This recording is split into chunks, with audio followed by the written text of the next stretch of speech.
पुरास्थलों से शिल्पों के नमूने मिले।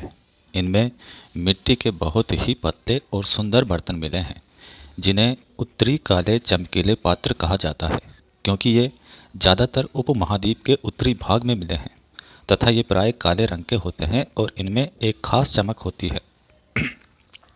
अन्य दूसरे शिल्पों के अवशेष नहीं बचे होंगे। जैसे कि विभिन्न ग्रंथों से हमें पता चलता है कि कपड़ों का उत्पादन बहुत महत्वपूर्ण था। उत्तर में वाराणसी और दक्षिण में मदुरै इसके प्रसिद्ध केंद्र थे। यहाँ स्त्री पुरुष दोनों काम करते थे। अनेक शिल्पकार तथा व्यापारी अपने अपने संघ बनाने लगे थे, जिन्हें श्रेणी कहते थे। शिल्पकारों की श्रेणियों का काम प्रशिक्षण देना, कच्चा माल उपलब्ध कराना तथा तैयार माल का वितरण करना था, जबकि व्यापारियों की श्रेणियां व्यापार का संचालन करती थी।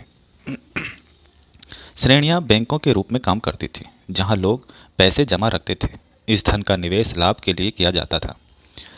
उससे मिले लाभ का कुछ हिस्सा जमा करने वालों को लौटा दिया जाता था या फिर मठ आदि धार्मिक संस्थानों को दिया जाता था।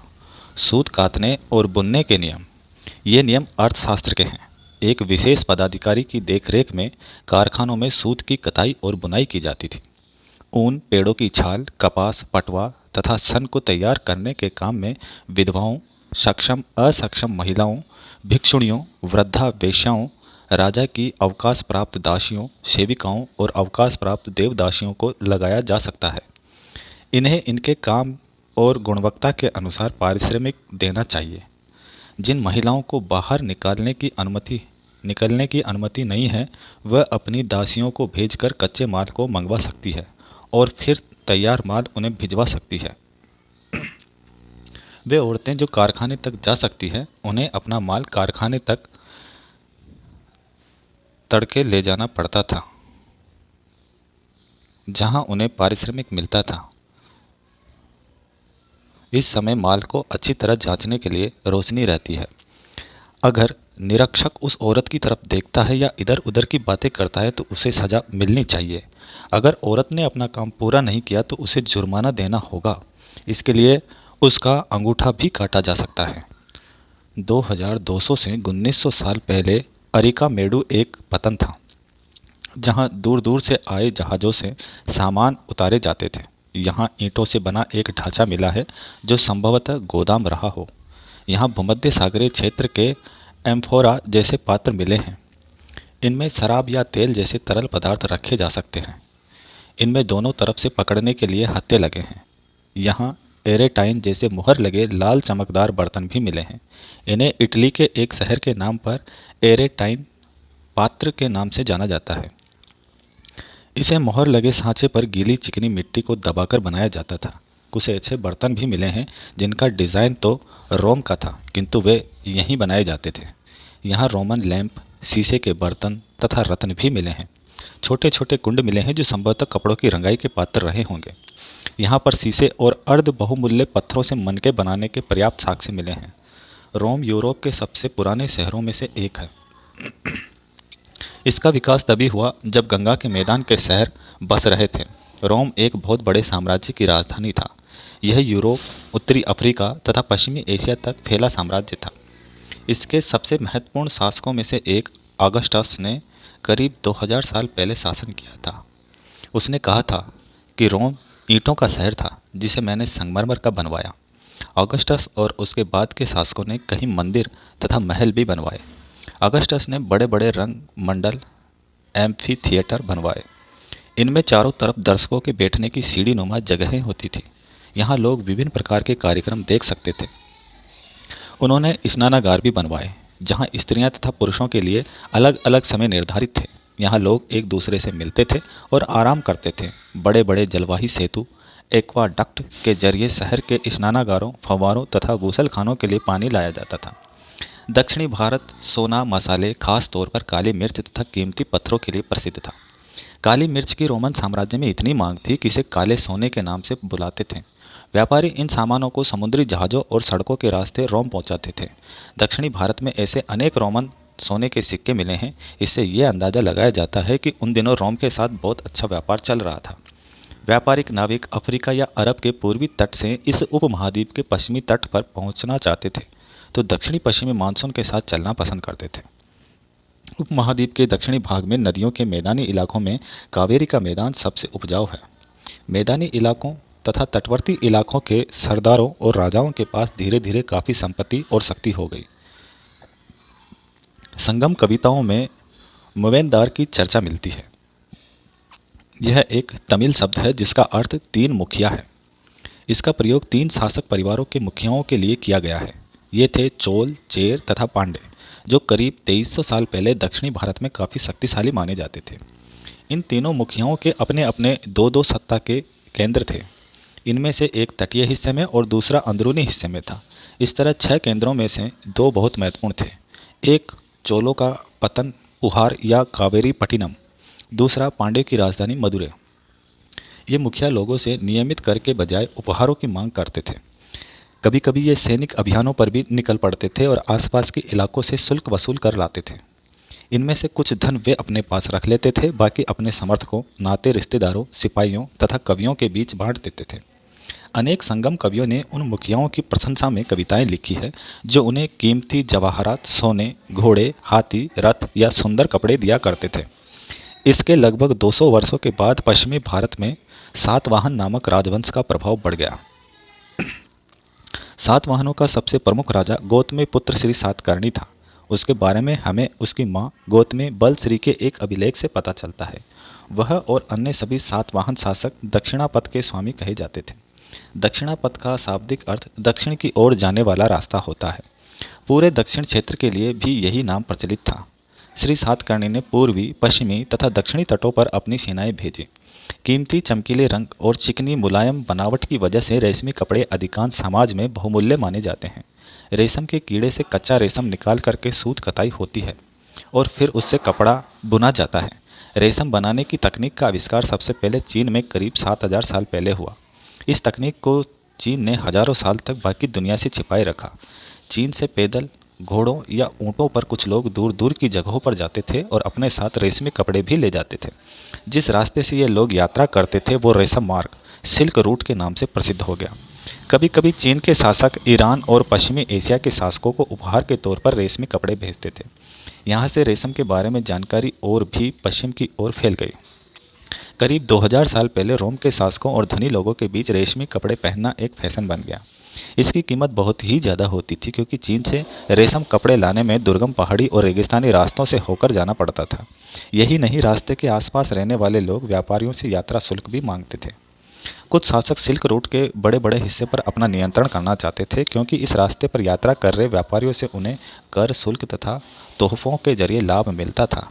इसके बदले ये शासक इन व्यापारियों को अपने राज्य से गुजरते वक्त लुटेरों के आक्रमण से सुरक्षा देते थे। सिल्क रूट पर नियंत्रण रखने वाले शासकों में सबसे प्रसिद्ध कुषाण थे। 2000 साल पहले मध्य एशिया तथा पश्चिमोत्तर भारत पर इनका शासन था। पेशेवर और मथुरा इनके 2 मुख्य शक्तिशाली केंद्र थे। तक्षशिला भी इनके ही राज्य का हिस्सा था। कुषाणों के शासनकाल में ही सिल्क रूट की एक शाखा मध्य एशिया से होकर सिंधु नदी के मुहाने के पत्तनों तक जाती थी। यहाँ से हजार जहाज़ों द्वारा रेशम पश्चिम की ओर रोमन साम्राज्य तक पहुँचता था। इस उपमहाद्वीप में सबसे पहले सोने के सिक्के जारी करने वाले शासकों में कुषाण थे। सिल्क रूट पर यात्रा करने वाले व्यापारी इन सिक्कों का उपयोग किया करते थे। कुषाणों का सबसे प्रसिद्ध राजा कनिष्क था। 1900 साल पहले शासन किया। उसने एक बौद्ध परिषद का गठन किया जिसमें एकत्र होकर विद्वान महत्वपूर्ण विषयों पर विचार विमर्श करते थे। बुद्ध की जीवनी, बुद्ध चरित्र के रचनाकार कवि अश्वघोष कनिष्क के दरबार में रहते थे। अश्वघोष तथा अन्य बौद्ध विद्वानों ने अब संस्कृत में लिखना शुरू कर दिया था। इस समय बौद्ध धर्म की एक नई धारा महायान का विकास हुआ। इसकी 2 मुख्य विशेषताएं थी। पहली, मूर्तियों में बुद्ध की उपस्थिति सिर्फ कुछ संकेतों के माध्यम से दर्शाई जाती थी। मिसाल के तौर पर उनकी निर्वाण प्राप्ति को पीपल के पेड़ की मूर्ति द्वारा दर्शाया जाता था। पर अब बुद्ध की प्रतिमाएं बनाई जाने लगी थी। इनमें से अधिकांश मथुरा में तो कुछ तक्षशिला में बनाई जाने लगी। दूसरा परिवर्तन बोधिसत्व में आस्था को लेकर आया। बोधिसत्व उन्हें कहते हैं जो ज्ञान प्राप्ति के बाद एकांतवास करते हुए ध्यान साधना कर सकते थे, लेकिन ऐसा करने के बजाय वे लोगों को शिक्षा देने और मदद करने के लिए सांसारिक परिवेश में ही रहना ठीक समझने लगे। बोधिसत्व की पूजा काफ़ी लोकप्रिय हो गई और पूरे मध्य एशिया, चीन और बाद में कोरिया तथा जापान तक भी फैल गई। बौद्ध धर्म का प्रसार पश्चिम और दक्षिणी भारत में हुआ, जहाँ बौद्ध भिक्षुओं के रहने के लिए पहाड़ों में दर्जनों गुफाएं खोदी गई। इनमें से कुछ गुफाएं राजा और रानियों के आदेश पर बनाई गई तो कुछ व्यापारियों तथा कृषकों द्वारा। इनमें से ज़्यादातर गुफाएं पश्चिमी घाट के दर्रों के पास बनाई गई थी। दक्कन के शहरों और तटों के समुद्री बंदरगाहों और इन्हें जोड़ने वाली सड़कें भी इन्हीं दर्रों से होकर गुजरती थीं। यात्रा करने वाले व्यापारी इन गुफाओं वाले मठों में विश्राम के लिए रुकते थे। बौद्ध धर्म दक्षिण पूर्व की ओर श्रीलंका, म्यांमार, थाईलैंड तथा इंडोनेशिया सहित दक्षिणी पूर्वी एशिया के अन्य भागों में भी फैला। थेरवाद नामक बौद्ध धर्म का आरंभिक रूप इन क्षेत्रों में कहीं अधिक प्रचलित था। कारले की गुफा महाराष्ट्र में है। भारत की यात्रा पर आए चीनी बौद्ध तीर्थयात्री फासियन काफ़ी प्रसिद्ध है। ये करीब 1600 साल पहले आया। स्वयं त्सांग 1400 साल पहले भारत आया। उसके करीब 50 साल बाद इतिशिंग आया। ये सब बुद्ध के जीवन से जुड़ी जगहों और प्रसिद्ध मठों को देखने के लिए भारत आए थे।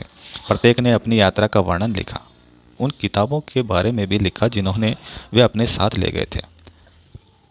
फासियन ने अपने घर चीन वापस लौटने के लिए अपनी यात्रा बंगाल से शुरू की। वह व्यापारियों के एक जहाज पर चढ़ा। मुश्किल से वो 2 दिन चल पाए थे कि एक समुद्री तूफान में फंस गए। व्यापारी अपने जहाज को डूबने से बचाने के लिए उसमें से अपने माल को फेंककर जहाज को हल्का करने की कोशिश करने लगे। फासियन ने भी अपने सामान को तो फेंक दिया, पर अपनी उन पांडुलिपियों और बुद्ध की मूर्तियों को नहीं फेंका जिन्हें उसने अपनी भारत यात्रा के दौरान संकलित की थी। अंततः 13 दिनों के बाद आंधी रुकी। समुद्र असीम है। सूर्य, चांद या तारों की गति को देखे बिना यह पता लगा पाना असंभव है कि पूर्व किधर है या पश्चिम किस दिशा में है। अगर बरसात और अंधेरा हो तो जहाज को हवा की रुख में ले जाने के अलावा और कोई चारा नहीं। जावा पहुंचने में उसे 90 दिन से भी ज़्यादा लगे। वहां 5 महीने के लिए रुका। उसके बाद दूसरे व्यापारी जहाज में चढ़कर वह चीन पहुंचा। स्वयं त्सांग भूमार्ग से उत्तर पश्चिम और मध्य एशिया होकर चीन वापस लौटा। उसने सोने, चांदी और चंदन की लकड़ी की बनी बुद्ध की मूर्तियां तथा 600 से भी ज़्यादा पांडुलिपियां एकत्र की थी। इन्हें वह 20 घोड़ों पर लादकर ले गया, पर इसमें से 50 पांडुलिपियां उस समय खो गई जब सिंधु नदी पार करते हुए उसकी नाव उलट गई। अपने जीवन का बाकी हिस्सा उसने बची हुई पांडुलिपियों का संस्कृत से चीनी अनुवाद करने में लगा दिया। स्वयं त्सांग तथा अन्य तीर्थयात्रियों ने उस समय के सबसे प्रसिद्ध बौद्ध विद्या केंद्र नालंदा बिहार में अध्ययन किया। उसने नालंदा के बारे में इस प्रकार लिखा, यहाँ के शिक्षक योग्यता तथा बुद्धि में सबसे आगे है। बुद्ध के उपदेशों का वो पूरी ईमानदारी से पालन करते हैं। मठ के नियम काफ़ी सख्त हैं जिन्हें सबको मानना पड़ता है। पूरे दिन वाद विवाद चलते रहते हैं जिससे युवा और वृद्ध दोनों ही एक दूसरे की मदद करते हैं। विभिन्न शहरों से विद्वान लोग अपनी शंकाएं दूर करने यहाँ आते हैं। नए आगंतुकों से पहले द्वारपाल ही कठिन प्रश्न पूछते हैं। उन्हें अंदर जाने की अनुमति तभी मिलती है जब वो द्वारपाल को सही उत्तर दे पाते हैं। 10 में से 7-8 सही उत्तर नहीं दे पाते हैं। एरण मध्य प्रदेश की मूर्ति विष्णु के वराह रूप की है, जिसमें पृथ्वी को एक स्त्री के रूप में दर्शाया गया है। भक्ति मार्ग अपनाने वाले लोग आडंबर के साथ पूजा पाठ करने के बजाय ईश्वर के प्रति लगाव और व्यक्तिगत पूजा पर जोर देते थे। भक्ति भज शब्द से बना है जिसका अर्थ विभाजित करना या हिस्सेदारी होता है। इसका अर्थ यह है कि भक्ति भगवान और भक्त के बीच परस्पर एक अंतरंग संबंध है। भक्ति भगवत या भगवान के प्रति झुकाव है। भगवत का एक अर्थ ये भी है कि जो ऐश्वर्य तथा सुखों को भक्तों के साथ बांटता है, यानी भक्त का भागवत अपने देवी देवताओं के भग का हिस्सेदार होता है। 1400 साल पहले शिव भक्त अप्पार ने तमिल में कविताएं लिखी। भक्ति परंपरा ने चित्रकला, शिल्पकला और स्थापत्य कला के माध्यम से अभिव्यक्ति की प्रेरणा दी है। हिंदू शब्द इंडिया शब्द की तरह ही सिंधु या इंडस से निकला है। ये शब्द अरबों तथा ईरानियों द्वारा उन लोगों के लिए उपयोग किया जाता था जो सिंधु नदी के पूर्व में रहते थे। यही शब्द उनके धार्मिक विश्वास तथा सांस्कृतिक परंपराओं के लिए भी प्रयुक्त होता था। 2000 साल पहले पश्चिमी एशिया में ईसाई धर्म का उदय हुआ। ईसा मसीह का जन्म बेथलहेम में हुआ, जो उस समय रोमन साम्राज्य का हिस्सा था। बाइबल में ईसा मसीह के उपदेश लिखे हैं। ईसा मसीह के उपदेश धीरे धीरे पश्चिमी एशिया, अफ्रीका तथा यूरोप में फैल गए। ईसा मसीह की मृत्यु के 100 सालों के अंदर ही भारत के पश्चिमी तट पर पहले ईसाई धर्म प्रचारक पश्चिमी एशिया से आए। केरल के ईसाइयों को सीरियाई ईसाई कहा जाता है क्योंकि संभवतः वो पश्चिम एशिया से आए थे। वह विश्व के सबसे पुराने ईसाइयों में से है। गुप्त वंश के राजा समुद्रगुप्त के बारे में एक अभिलेख से पता चलता है, जो उसके दरबारी कवि हरिशेन द्वारा संस्कृत में लिखी एक कविता है जिसे 1700 साल पहले लिखा गया। इलाहाबाद में अशोक स्तंभ पर इसकी खुदाई की गई थी। इस अभिलेख को प्रशस्ति कहते हैं। यह एक संस्कृत शब्द है जिसका अर्थ प्रशंसा होता है। गुप्त काल में प्रशस्तियां लिखने का महत्व और बढ़ गया। प्रशस्ति में समुद्रगुप्त को योद्धा, युद्धों का जीतने वाला, विद्वान, उत्कृष्ट कवि, ईश्वर के बराबर बताया गया है। आर्यावर्त के 9 शासकों को हरा कर उसने साम्राज्य में मिला लिया। दक्षिणापथ के 12 शासकों ने हार जाने पर समुद्रगुप्त के सामने समर्पण किया था। समुद्रगुप्त ने उन्हें फिर से शासन करने की अनुमति दे दी। असम तटीय बंगाल, नेपाल और उत्तर पश्चिम में कहीं गण या संघ समुद्रगुप्त के लिए उपहार लाते थे, उनकी आज्ञाओं का पालन करते थे तथा उनके दरबार में उपस्थित हुआ करते थे।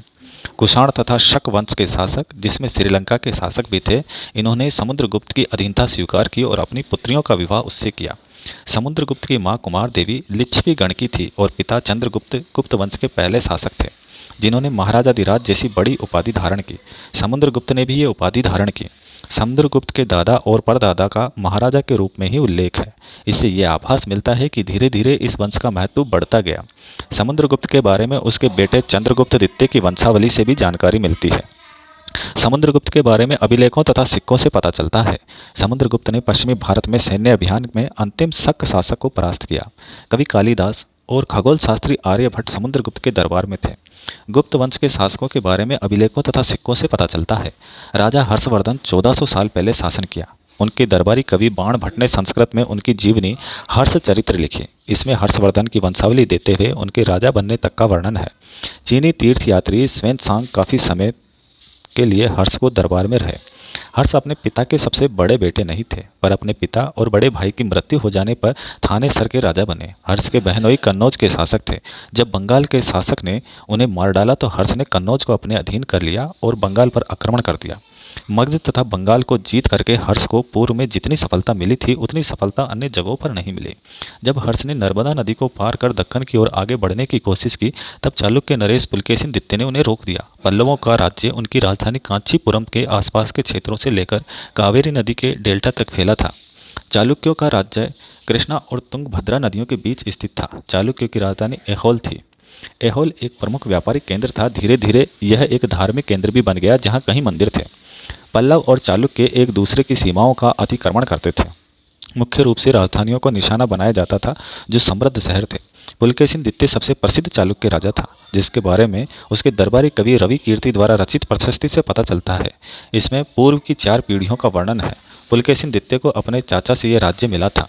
रवि कीर्ति के अनुसार पुलकेशिन द्वितीय ने पूर्व तथा पश्चिम दोनों समुद्री इलाकों में अपने अभियान चलाए, हर्ष को आगे बढ़ने से रोका।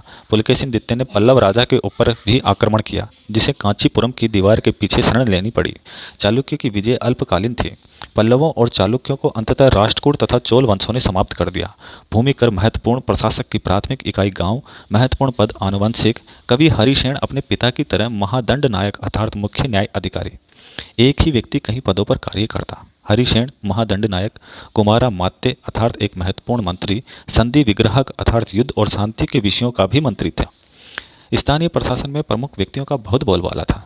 नगर श्रेष्ठी था। मुख्य बैंकर या शहर का व्यापारी, सार्थवाह यानी व्यापारियों के काफिले का नेता, प्रथम कुलिक अर्थात मुख्य शिल्पकार तथा कायस्थ यानी लिपियों में के प्रधान जैसे लोग होते थे। राजा एक सुसंगठित सेना रखते थे, जिसमें हाथी, रथ, घुड़सवार और पैदल सिपाही होते थे।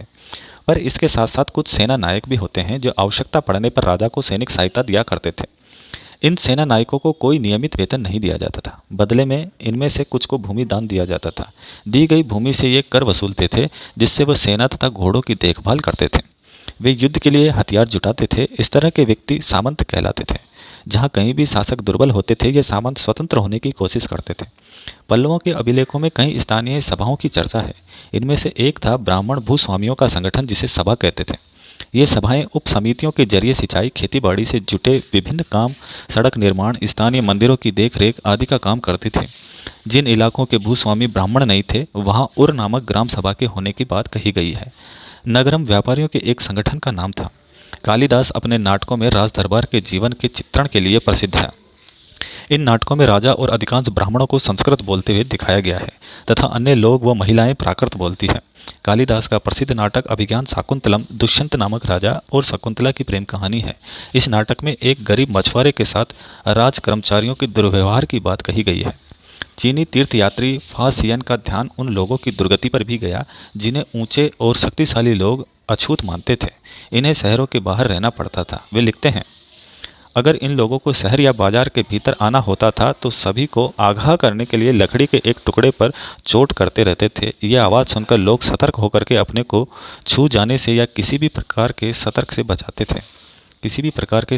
बचाते थे। बाण भट्ट द्वारा राजा की यात्रा का वर्णन। हथियारों, रोजमर्रा के उपयोग में आने वाली चीज़ें, बर्तन, आसबाब जिसमें सोने के पायदान भी शामिल थे, खाने पीने का सामान, बकरी, हिरण, खरगोश, सब्जियां, मसाले शामिल। यात्रा में संगीतकार नगाड़े, बिगुल तथा तुरही बजाते चलते। रास्ते के गांव वाले दही, गुड़ तथा फूलों के उपहार लाते थे तथा जानवरों को चारा देते थे। पर ये सेनाएं अपने पीछे विनाश और विध्वंस के निशान छोड़ जाती थीं। मरुभूमि होते हुए भी सदियों से अरब यातायात का एक बड़ा केंद्र था। अरब व्यापारी तथा नाविकों ने भारत और यूरोप के बीच समुद्री व्यापार बढ़ाने में एक महत्वपूर्ण भूमिका निभाई थी। अरब में रहने वाले अन्य लोगों में बेदुइन थे जो घुमक्कड़ कबीले होते थे। ये मुख्य रूप से ऊँटों पर आश्रित होते थे। 1400 साल पहले पैगंबर मोहम्मद ने अरब में इस्लाम नामक एक नए धर्म की शुरुआत की। ईसाई धर्म की तरह इस्लाम ने भी अल्लाह को सर्वोपरि माना है। उनके बाद सभी को समान माना गया है। अगले 100 सालों के दौरान इस्लाम उत्तरी अफ्रीका, स्पेन, ईरान और भारत में फैल गया। अरब नाविक जो इस उपमहाद्वीप की तटीय बस्ती से पहले से ही परिचित थे, अब अपने साथ इस नए धर्म को भी ले आए। अरब के सिपाहियों ने करीब 1300 साल पहले सिंध, आज के पाकिस्तान को जीत लिया था। कक्षा 7। अरब भूगोलवेत्ता अल इद्रिशी ने 1154 में दुनिया का नक्शा बनाया। फ्रांसीसी मानचित्रकार ने 1720 में नक्शा गिबलाम द लिसले ने बनाया। दोनों नक्शे एक ही इलाके के हैं, मगर उनमें काफ़ी अंतर है। अल इद्रिशी के नक्शों में दक्षिणी भारत उस जगह है जहां हम आज उत्तर भारत ढूंढेंगे, और श्रीलंका का द्वीप ऊपर की तरफ है। जगहों के नाम अरबी में दिए गए हैं।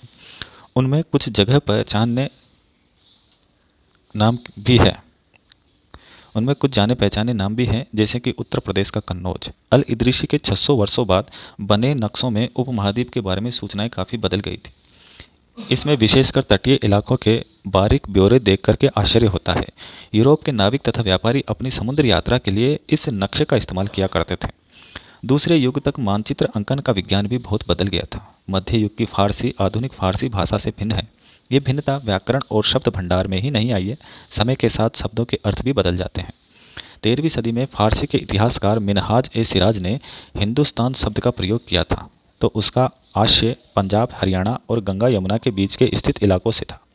मिनहाज ए सिराज ने हिंदुस्तान शब्द का राजनीतिक अर्थ में उन इलाकों के लिए इस्तेमाल किया जो दिल्ली के सुल्तान के अधिकार क्षेत्र में आते थे। सल्तनत के प्रसार के साथ साथ हिंदुस्तान शब्द के अंतर्गत आने वाले क्षेत्र भी बदल गए, लेकिन हिंदुस्तान शब्द में दक्षिणी भारत का समावेश कभी नहीं हुआ। 16वीं सदी के आरंभ में बाबर ने हिंदुस्तान शब्द का प्रयोग इस उपमहाद्वीप के भूगोल, पशु पक्षियों और यहाँ के निवासियों की संस्कृति का वर्णन करने के लिए किया।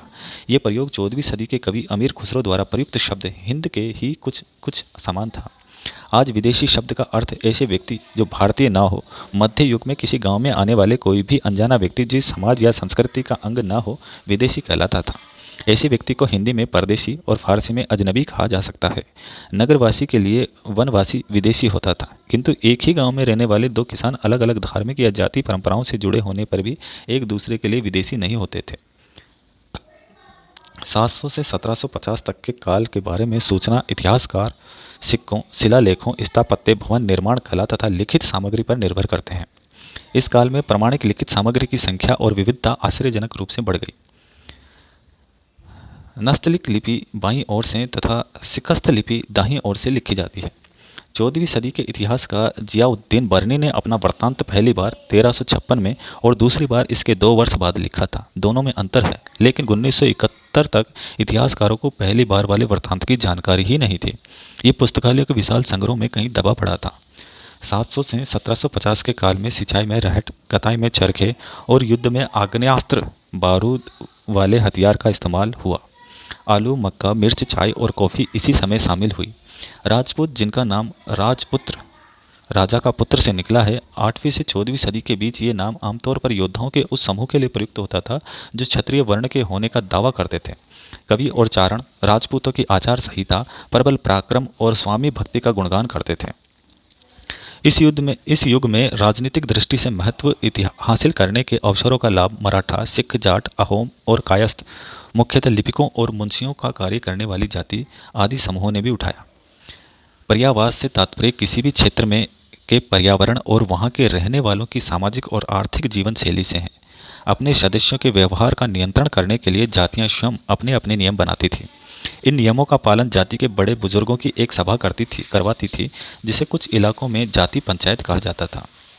मिस्र के शिहाबुद्दीन उमरी द्वारा रचित मसालिक उल अबशर फ्री मामलिक अल अमशर के अनुसार मोहम्मद तुगलक के राज्यकाल में दिल्ली सल्तनत के अंतर्गत आने वाले प्रांत सिविस्तान, उच्च, मुल्तान, कलानौर, लाहौर, समाना, सरस्वती, कुहराम, हांसी, दिल्ली, बदायूं, कन्नौज, कदरा, अवध, बिहार, लखनौती, जाजनगर, मालवा, गुजरात, देवगिरी, तेलंगाना, तेलंग, द्वार समुद्र, मालाबार। दिल्ली के सुल्तान गयासुद्दीन बलबन 1266 से 1287 की प्रशंसा में एक संस्कृत प्रशस्ति में उसे एक विशाल साम्राज्य का शासक बताया गया है, जो पूर्व में बंगाल, गोड़ से लेकर के पश्चिम में अफगानिस्तान के गजनी गजन तक फैला हुआ था और जिसमें संपूर्ण दक्षिणी भारत द्रविड़ भी आ जाता था। गोड़ आंध्र, केरल, कर्नाटक, महाराष्ट्र और गुजरात आदि भिन्न भिन्न क्षेत्रों के लोग उसकी सेना के आगे पलायन कर जाते थे। इतिहासकार विजय अभियान के इन दावों को अतिशयोक्तिपूर्ण मानते हैं। सन 1318 में कवि अमीर खुसरो ने इस बात पर गौर किया था कि इस देश के हर क्षेत्र की एक अलग भाषा है।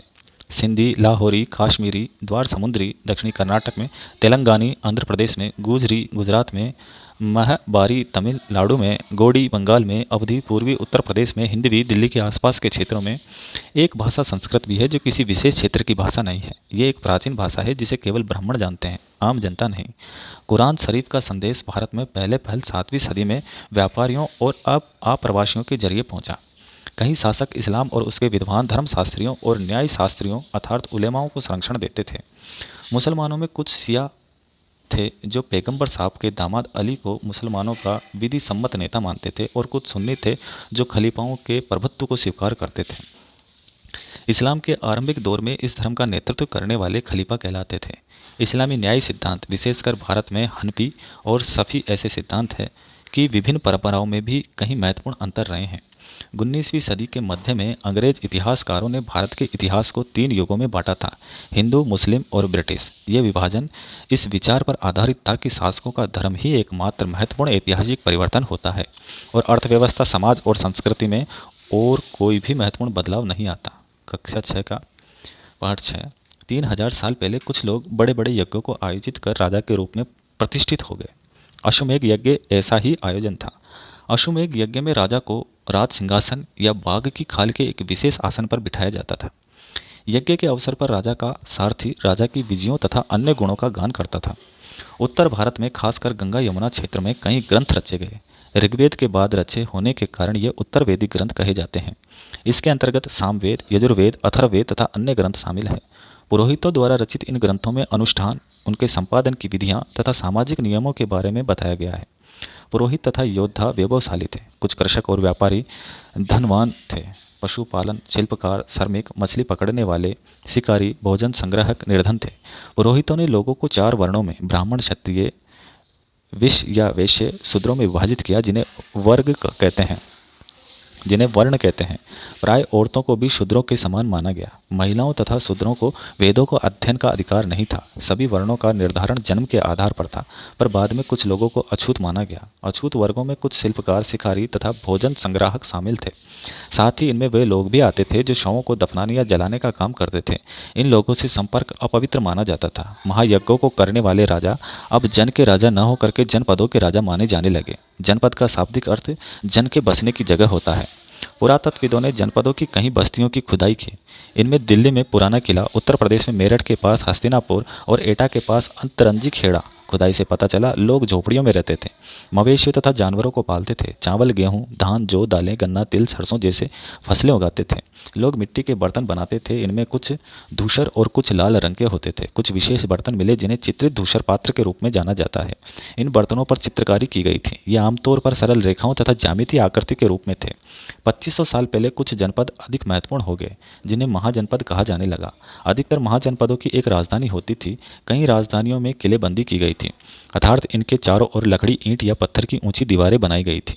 फसलों पर उपज का 1/6वां हिस्सा कर के रूप में निर्धारित किया जाता था, जिसे भाग कहा जाता था। कारीगरों को कर के रूप में महीने में एक दिन राजा के लिए काम करना पड़ता था। इनमें बुनकर, लोहार, सुनार थे। पशुपालकों को जानवरों या उनके उत्पाद के रूप में कर देना पड़ता था।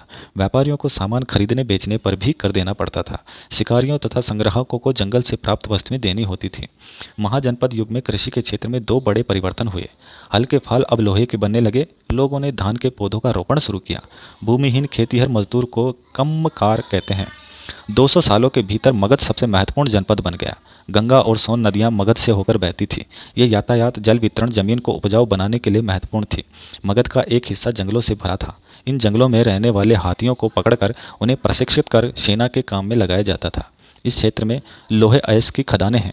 मगध में शक्तिशाली शासक बिंबिसार, अजातशत्रु तथा महापद्मनंद हुए। बिहार में राजगृह, आधुनिक राजगीर कई सालों तक मगध की राजधानी बनी रही। बाद में पाटलिपुत्र, आज का पटना, को राजधानी बनाया गया। 2300 साल से भी पहले की बात है। मैसिडोनिया का राजा सिकंदर विश्व विजय करना चाहता था। पूरी तरह सफल न होने पर भी वो मिस्र और पश्चिमी एशिया के कुछ राज्यों को जीतता हुआ भारतीय उपमहाद्वीप में व्यास नदी के किनारे तक पहुंच गया। जब उसने मगध की ओर कूच करना चाहा तो उसके सिपाहियों ने इनकार कर दिया। वे इस बात से भयभीत थे कि भारत के शासकों के पास पैदल, रथ और हाथियों की बहुत बड़ी सेना थी। गण शब्द का प्रयोग कई सदस्यों वाले समूह के लिए किया जाता है। संघ अर्थात संगठन या सभा। मगध के नज़दीक ही वज्जी राज्य था, जिसकी राजधानी वैशाली, बिहार थी। यहाँ एक अलग किस्म की शासन व्यवस्था थी जिसे गण या संघ कहते थे। गण या संघ में कई शासक होते थे। कभी कभी लोग एक साथ शासन करते थे, जिसमें से प्रत्येक व्यक्ति राजा कहलाता था। ये सभी राजा विभिन्न अनुष्ठानों को एक साथ संपन्न करते थे। सभाओं में बैठ करके ये बातचीत, बहस और वाद विवाद के जरिए तय करते थे कि क्या करना है और किस तरह करना है। शत्रुओं के आक्रमण से निपटने के लिए वे मिलकर चर्चाएं करते थे। स्त्रियां, दास तथा कंबकार इन सभाओं में हिस्सा नहीं ले सकते थे। बुद्ध तथा महावीर दोनों ही गण या संघ से संबंधित थे। बौद्ध साहित्य में संघ के जीवन का बहुत ही सजीव वर्णन मिलता है। वज्जी संघ का वर्णन दीर्घ निकाय में भी है। दीर्घ निकाय एक प्रसिद्ध बौद्ध ग्रंथ है जिसमें बुद्ध के कई व्याख्यान दिए गए हैं। इन्हें करीब 2300 साल पहले लिखा गया था। अजातशत्रु का मंत्री वत्सकार, वज्जियों का शासन 1500 साल पहले तक चलता रहा। उसके बाद गुप्त शासकों ने गण और संघ पर विजय प्राप्त कर उन्हें अपने राज्य में शामिल कर लिया। 2500 साल पहले एथेंस के लोगों ने एक शासन व्यवस्था की स्थापना की जिसे प्रजातंत्र या गणतंत्र कहते हैं। यह व्यवस्था 200 सालों तक चली। इसमें 30 साल के ऊपर के उन सभी पुरुषों को पूर्ण नागरिकता प्राप्त थी जो दास नहीं थे। वहाँ एक सभा थी जो महत्वपूर्ण विषयों पर निर्णय लेने के लिए साल भर में कम से कम 40 बार बुलाई जाती थी। इस सभा में सभी नागरिक भाग ले सकते थे। शासन के कई पदों पर नियुक्तियां लॉटरियों द्वारा की जाती थी। सभी नागरिकों को सेना और नौसेना में अपनी सेवाएं देनी होती थी। औरतों को नागरिक का दर्जा नहीं मिलता था। व्यापारियों तथा शिल्पकारों के रूप में एथेंस में रहने और काम करने वाले बहुत से विदेशियों को भी नागरिक अधिकार नहीं मिले थे। एथेंस में खदानों, खेतों, घरों और कार्यशालाओं में काम कर रहे दासों को भी नागरिक अधिकार नहीं मिले थे।